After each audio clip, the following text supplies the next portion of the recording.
Didier Van Kevelaert, bonjour. Bonjour. Alors merci de votre interview dans ce premier magazine des animaux et des hommes pour la sortie de votre livre chez Albin Michel, Le pouvoir des animaux, un livre formidable sur le petit tardigrade et l'énorme mammouth qui pourrait peut-être sauver la planète.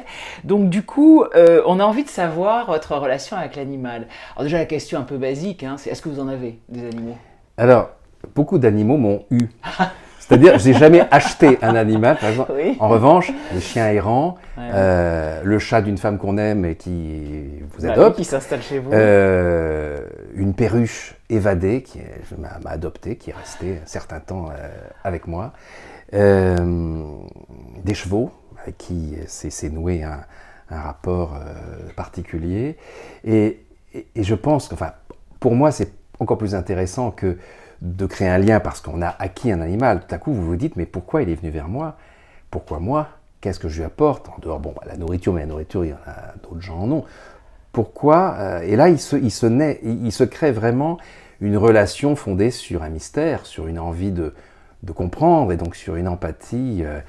Et, euh, et voilà, donc... Est-ce que en tant qu'écrivain, parce que beaucoup d'écrivains disent que l'animal, surtout le chat évidemment, qui est le chouchou des écrivains, est très important pour les apaiser, pour les... Il y a eu des animaux comme ça importants dans certains de vos romans? Oui, mais bon, ce souvenir de chat, c'est plutôt de la perturbation. C'est-à-dire que j'avais une chatte qui, à la campagne, donc chez mon bureau, il y a de la terre sous la fenêtre, tout ça, donc elle sautait. Et elle venait vraiment s'essuyer les pattes sur mon manuscrit. Moi, Ah, ça j'écris c'est toujours pas à la cool. main. Mm. Ma femme me disait, oui, non, mais si elle a barré, c'est que c'était pas bien. Ok, d'accord. Alors parfois, j'arrivais à relire, je grattais, j'attendais que ça sèche, suivant la météo. Mais parfois, j'ai perdu, voilà, j'ai perdu des mots, des bouts de phrases. Et là, elle me disait, non, c'est qu'il fallait trouver mieux, ce sens de la rature.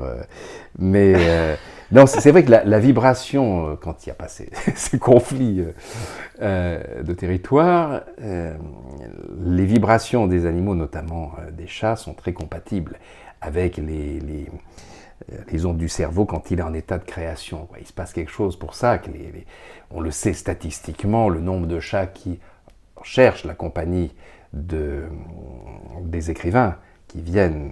Alors c'est pas uniquement parce que l'écrivain bouge pas et il y a quelque chose quand on voit le nombre de récits d'auteurs dans les relations que les chats ont eues avec leur moment d'écriture, on peut en arriver à cette conclusion. Oui, Colette est une de celles qui l'a très bien exprimé, avec ce lien très Pierre Loti mystérieux. aussi, on a découvert il n'y a pas longtemps en fait qu'il il a écrit des très jolies pages sur les chats. Absolument, et puis Romain Gary, et puis Marcel Aimé, enfin plein. Et est-ce que vous aviez des animaux quand vous étiez enfant? Parce que très souvent, l'enfance, c'est quelque chose de marquant. Le choc, il y a eu les deux animaux importants de mon enfance, c'était les chevaux, parce que j'ai commencé l'équitation très tôt. Et puis là encore, j'avais pas de cheval à moi, donc c'est des chevaux de manège qui m'étaient attribués. Et là, voilà, des liens qui se créent tout à coup aussi avec un cheval malade, et j'ai eu un rapport très fort d'humour avec les chevaux. Ça a commencé un jour où j'étais au manège, et puis tout à coup, j'avais un cheval très placide, et à un moment donné, il y avait un saut d'obstacle, et puis après l'obstacle, il y avait la grande barrière du manège. Et le cheval ne s'arrête pas du tout après l'obstacle et saute. Et alors, je cramponne, saute là-bas, et c'était en plein hiver. Et il fait un saut dans la campagne, et il s'arrête, il redescend devant un abreuvoir. Et là, l'abreuvoir était gelé. Et qu'est-ce qu'il fait? Une petite ruade, et il m'a balancé dans l'abreuvoir pour que je casse l'eau, et ensuite il a bu autour de moi. Je vais vous dire que le fou rire dans l'eau glacée que j'ai pris à ce moment-là, l'espèce d'empathie, et à partir de là, peut-être que ma réaction a déclenché chez ce cheval une espèce d'amitié. On est vraiment devenus les meilleurs copains du monde. Et il me sentait à distance quand j'arrivais. Et vraiment, il y a eu date de ce moment-là. Donc là, comment se crée vraiment un lien d'être humain à animal? C'est quand on se dit... on essaie de rentrer dans sa conscience pour savoir qu'est-ce qu'il perçoit de vous, qu'est-ce qui s'est passé. Et puis l'autre animal phare, c'était le chien guide d'aveugle. Parce que mon père finançait la formation de chien guide d'aveugle avec le Lions Club, et il écrivait des pièces le produit financier des représentations était destiné à la formation des chiens d'aveugles. Ah bah c'est de famille très alors tôt. cette passion. Voilà. Et donc, oui, à 8-9 ans, et moi je jouais dans les pièces, ils m'utilisaient d'abord comme enfant, puis comme ado. Et donc très tôt, j'ai vu, puis on a assisté, après on a la remise du chèque, tout ça, au milieu des chiens, au milieu des aveugles. Et on ne pouvait pas, pour différentes raisons, avoir un chien à la maison. Et je me suis fait copain avec des enfants aveugles de manière à profiter de leur chien, quoi. C'était un peu... Parce que, voilà, cet animal, cet athlète mental et physique qui est le chien guide, qui doit servir de regard, de conscience à l'aveugle et doit prendre des décisions. La chose la plus difficile dans la formation d'un chien guide, c'est lui apprendre à désobéir quand il juge que c'est nécessaire. Par exemple, si l'aveugle est sur un trottoir et veut aller dans telle direction et qu'il y a un échafaudage, le chien, lui, y passe, mais il doit calculer le gabarit de son aveugle et décider de ne pas passer là si le maître... Donc cette prise de décision-là, donc cette désobéissance, cette autonomie. Voilà, et puis et puis être, le chien, il est à la fois lui-même avec tous ses sens, mais il sert de regard et il est le décisionnaire et par rapport au gabarit, à l'état de la personne, à la situation du trafic dans la rue et tout ça. Donc, et là, c'est très difficile puisque le principe d'une formation, d'un dressage est de créer des réflexes conditionnés, une obéissance. Non, là, il faut ça en plus. Donc, voilà, j'ai été fasciné par ça et j'ai mis du temps à trouver comment parler d'un chien guide d'aveugle dans mes livres. Et quand j'ai écrit Jules, parce que j'ai trouvé la solution pour vraiment parler de ça, c'est-à-dire j'ai raconté l'histoire d'un chien dont la maîtresse retrouve la vue grâce à une opération du jour au lendemain, et donc la détresse que ça crée chez le chien, et ce qui m'a permis de parler sans faire chez Bisounours, de la détresse que cet animal d'assistance éprouve lorsque tout à coup il est en chômage technique, parce qu'il n'a plus d'aveugle à guider, quoi. Alors j'allais vous demander votre animal préféré, mais j'ai cru deviner que c'était le cheval. Ça dépend, j'ai pas...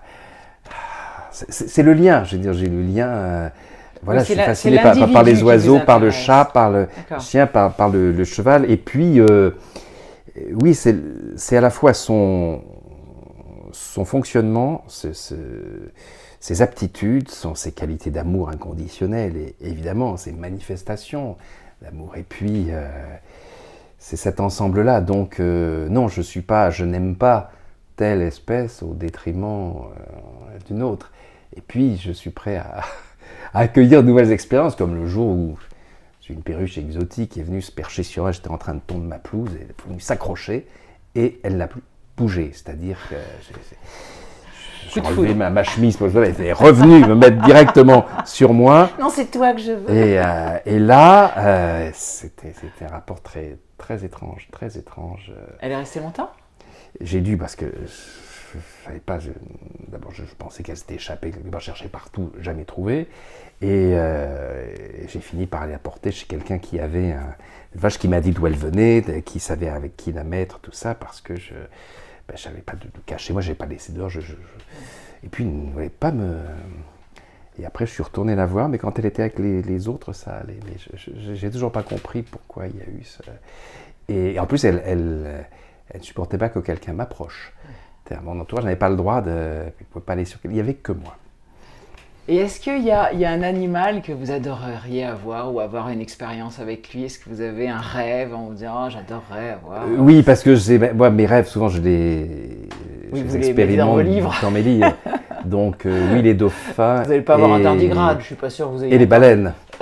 Ah, ça c'est compliqué, oui, pour la promener en laisse. Parce que j'ai eu la proximité de dauphins et de baleines m'a mis dans des états que je comprends, parce qu'en écoutant les spécialistes et ce qui se passe, dans la manière dont, vous savez que vous êtes scanné par un dauphin, c'est-à-dire qui avec son sonar, il sait exactement non seulement où vous êtes, qui vous êtes, mais dans quel état émotionnel vous êtes. C'est extraordinaire, c'est vraiment un scanner humain. Et c'est comme ça que le dauphin vient vous aider ou vous soulager. Il sent quand vous allez vous noyer, par exemple. Il sent quelque chose. Et on a découvert récemment que les baleines, par leur chant, quand on écoute le chant des baleines, ça nous remet notre cerveau, ça baisse le niveau des ondes cérébrales jusqu'à nous ramener à l'état vibratoire du fœtus. D'où des possibilités de guérison, de rapidité de guérison et de reconstruction cellulaire, même de cicatrisation en accéléré. Donc là, on est devant quelque chose d'extraordinaire. Et les éléphants me fascinent. J'ai eu un rapport un jour avec un éléphant, je m'en suis jamais remis de ça. J'en parle aussi dans le roman, parce que voilà, il y a toute cette part-là, on n'est pas chez un animal domestique, on est chez un animal qui crée des liens avec l'homme, tout en restant un sauvage, et en étant parfois, dans le cas des éléphants, martyrisés, persécutés, et... Très. En Asie, c'est épouvantable. Voilà, et il y a une histoire d'éléphant qui me bouleverse, c'est justement l'histoire d'une éléphante recueillie dans un sanctuaire après avoir été martyrisée dans un zoo, et elle avait une bouée qui ne la quittait pas dans sa tombe, qui était une espèce de défense, hein, comme pour les bateaux, contre les coups. Et ça, même quand elle est dans le sanctuaire, elle avait toujours son doudou de se défendre, jusqu'au jour où l'éléphante, la chef de groupe qui l'avait adoptée, protégée, tout ça, elle meurt. Et vous savez, on connaît les liens très forts des éléphants avec la mort, avec les boules. L'éléphant enterre. C'est-à-dire il creuse, il recouvre de branchages pour éviter, semble-t-il, la prédation. Donc il y a vraiment, alors il ne faut pas faire d'anthropomorphisme avec les rites funéraires, l'objectif semble être vraiment une protection de la dépouille. Et le jour où cette éléphante dominante meurt, la petite éléphante martyrisée est venue avec sa défense, sa bouée, et elle l'a abandonnée sur les branchages qui recouvraient la sépulture. C'est trop joli. Alors là, après, on l'interprète comme on veut. Est-ce que tout à coup, c'est grâce à toi, j'ai plus peur, donc voilà, je donne ça souvent. Est-ce que c'est un hommage? Est-ce que c'est un signe? Voilà, mais le fait brut, il est là. Il est répertorié par une des plus grandes chercheuses de l'Académie des sciences américaines sur les éléphants.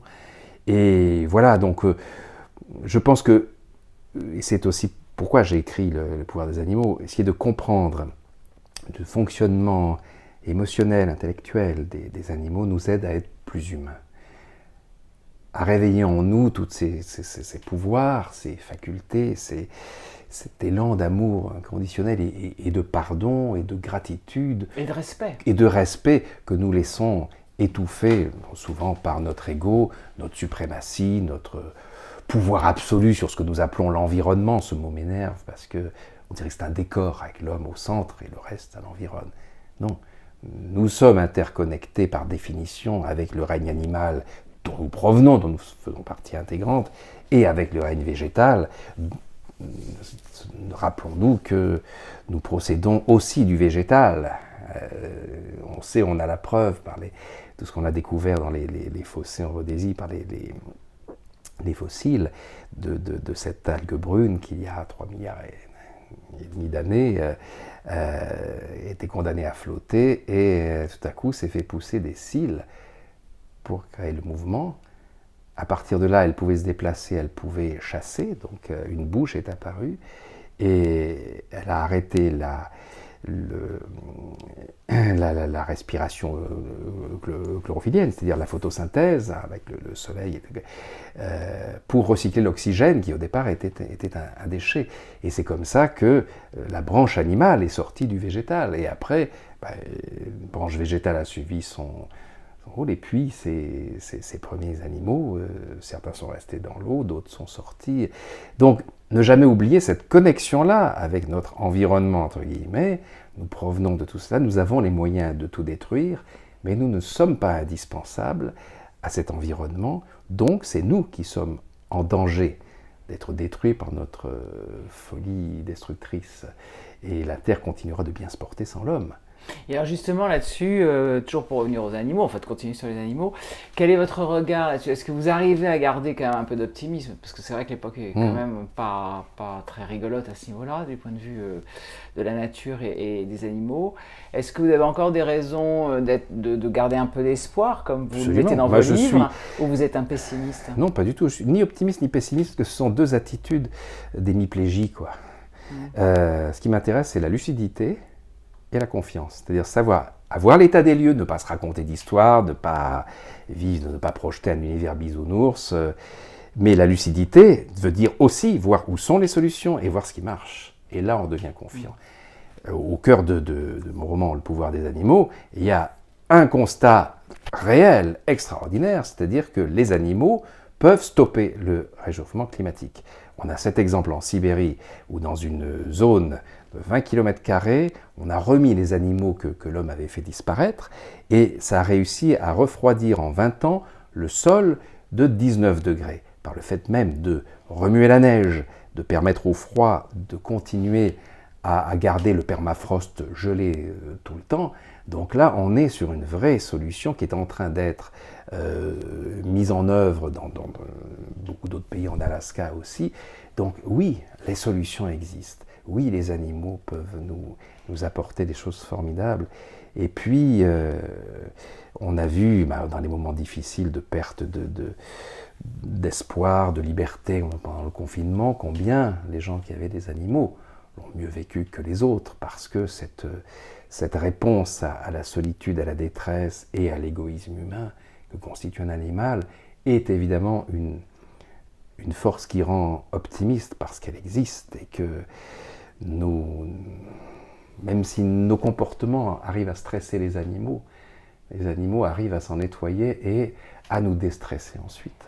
Oui, l'angoisse, c'est juste le temps, parce que là, quand vous parlez de l'expérience en Sibérie, elle dure 20 ans, et que par contre, la sixième extinction, elle va beaucoup plus vite. En fait, on est un peu paniqué par la rapidité, finalement, de la disparition des animaux. C'est ça qui est un peu inquiétant. Les solutions existent, mais est-ce que vous pensez qu'à un moment, on va avoir une véritable prise de conscience pour aller vite ? Je pense que là, ce qui se pense, qui est au cœur de mon roman, et j'en vois déjà en quelques semaines après la publication, ça c'est la force d'un roman, c'est-à-dire à travers des personnages, on prend conscience d'un problème qui n'est pas juste le fait de lancer des alertes, et même si elles sont absolument nécessaires, ou de paniquer les gens. Là, tout à coup, il y a des solutions que des êtres humains mettent en œuvre à partir de ce que la réalité propose, dans un contexte qui donne du plaisir, parce que bon, le roman est drôle, raconte une histoire d'amour, une histoire d'action, mais donc dans ce contexte-là fait que on reçoit peut-être, sans doute, plus profondément ce message qui n'est pas seulement de l'optimisme, qui est un appel à l'action urgente. Donc, si vous vous laissez engluer par la peur et le défaitisme et le simple constat du truc, vous ne faites plus rien. Donc ça ne sert à rien. Absolument. Et à un moment donné, même il vaut mieux garder des illusions, parce que l'illusion est plus motrice que le fatalisme, ça on le sait. Donc voilà, la devise de l'impossible, c'est ça. Je ne savais pas que ce que je voulais faire était impossible, donc je l'ai mené à bien. Oui, puis ce qu'il y a bien dans l'exemple du tardigrade, c'est comme en plus ça concerne la santé humaine et que l'être humain est quand même très obsédé par sa santé, par l'idée de peut-être être immortel, en tout cas pas malade. Ça aussi, ça fait partie de c'est pas un truc d'écolo, quoi. C'est un truc médical. Voilà, c'est-à-dire, en fait, tout le monde doit y trouver son intérêt. Voilà, l'animal, l'être humain, la planète, le tout.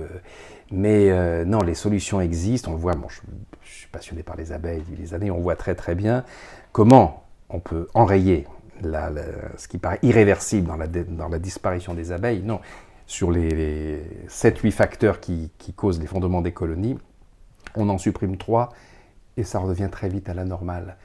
Il faut toujours avoir confiance dans l'extraordinaire énergie de rétablissement des équilibres que possèdent les animaux et les végétaux, pas l'être humain. L'être humain est le seul à faire disparaître des espèces. Les herbivores comme les carnivores s'arrêtent toujours à temps. Peut-être parce que c'est leur intérêt, mais ils perçoivent qu'à un moment donné, ils seront les victimes. Donc ce sens de l'équilibre général. Donc plus on sera attentif au fonctionnement des animaux et des végétaux, et plus on arrivera à se calquer sur eux et à redevenir des locataires acceptables pour la planète. Dernière question, vous êtes sur un projet de roman dont vous pouvez nous parler lié un peu à l'animal, ou vous cherchez, ou vous êtes dans quel état là? Je suis toujours après entre plusieurs projets, et puis je ne sais jamais lequel va gagner. C'est toujours, quelle est l'urgence qui va... Voilà, le tardigrade, pendant 20 ans, depuis que j'ai découvert son existence, ses pouvoirs, je me dis, comment mettre ça dans un roman? Et je n'ai trouvé qu'il y a 1 an la solution. Mais j'ai vécu avec ce personnage, avec tous les récits possibles. Donc j'ai comme ça des compagnons de vie qui sont des héros humains ou animaux. Ou vous nous dites rien là, non, je vous dis rien, parce que je ne sais pas quel sera le... Mais tout ce que je peux dire, c'est qu'au centre d'un livre qui sera sans doute le prochain, car il est quasiment terminé, il y a un des plus grands mystères de la nature, parce qu'on ne sait pas, on l'a classé dans les végétaux, et puis dans les animaux, et puis dans les champignons. Le blob. Pas. Voilà, vous avez découvert. Mais je m'arrête là parce que la manière dont je le mets en scène, et ça m'énerve parce qu'il devient très à la mode, ça fait 10 ans que je travaille dessus, alors que personne ne savait ce que c'était. Donc, comme pour le tardigrade, j'espère que je serai le premier romancier à le mettre en situation. Génial! Vivement votre prochain roman. Merci. Merci à vous.